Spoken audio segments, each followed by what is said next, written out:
Hello అండి అందరికీ welcome back to my YouTube channel. ఈరోజు మనం ఇంట్లో టేస్టీగా చికెన్ కర్రీ ఏ విధంగా చేసుకోవాలో చూడబోతున్నామండి.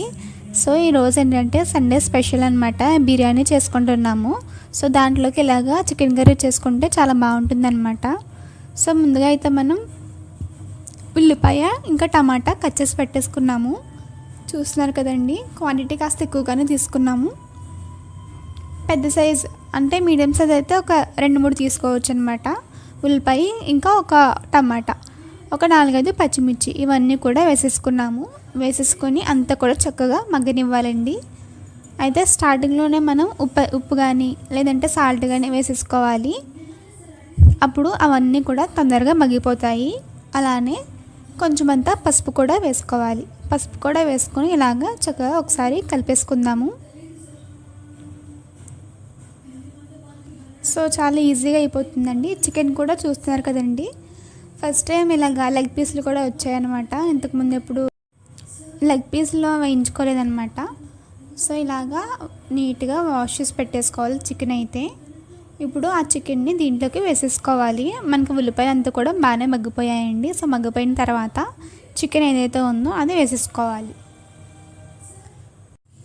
అయితే దీంట్లో మనకి కాళ్ళు కూడా వచ్చాయండి. అయితే కొంతమంది కాళ్ళు పొయ్యి మీద అలా పెట్టేసి కాల్చుకొని నీట్గా చేసేసుకొని అలా వేసుకుంటారు, లేదంటే డైరెక్ట్గా కూడా వేసేసుకోవచ్చు. ప్రస్తుతం అయితే మేము ఇంకా మామూలుగా వేసేసుకున్నాము. ఇంతకుముందు అయితే కాల్చి వేసుకున్నాం అనమాట. ఎలా అన్నా సరే బాగుంటుంది. సో ఇలాగే వేసేసుకొని కలిపేసుకోవాలి చక్కగా. చికెన్ అంతా కూడా మనం చక్కగా ఉడకబెట్టుకోవాలి, అంటే అంతా కూడా చక్కగా ఉడకనివ్వాలి. చికెన్ మనకి కాస్తంత ఉడుకుతుంది, కలర్ మారుతుంది, మనకు తెలుస్తుంది అనమాట. సో అలాంటప్పుడు మనం అంటే చికెన్ కాస్త ఉడికినట్టు అప్పుడు ఇంకా మనం దీంట్లోకి కారం అనేది వేసేసుకోవచ్చు. నాన్ వెజ్ కర్రీలోకి ఎప్పుడు కూడా కొంచెం కారంగా ఉంటే బాగుంటుంది. సో కారం అయితే వేసేసుకున్నాము. కారం కాస్త చూసి వేసుకోండి, ఎక్కువగా ఉంటే బాగుంటుంది కదా అని మరి ఎక్కువ కూడా కాదు, కొంచెం లిమిటెడ్గా చూసుకొని. సో కారం కూడా వేసేసుకొని ఇలా కలిపేసుకున్న తర్వాత ఇంకా మనం నీళ్ళు వేసేసుకోవాలి.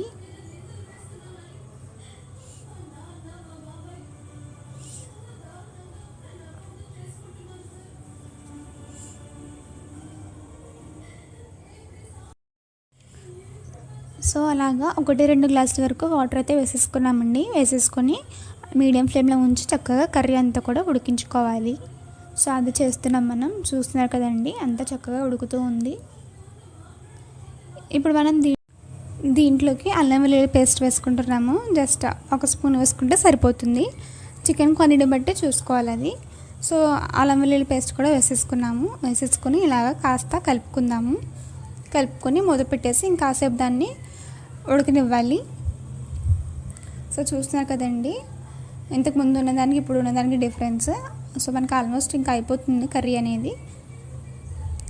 ఇలాగ మనకి చక్కగా ఉడుకుతూ ఉంది కదా.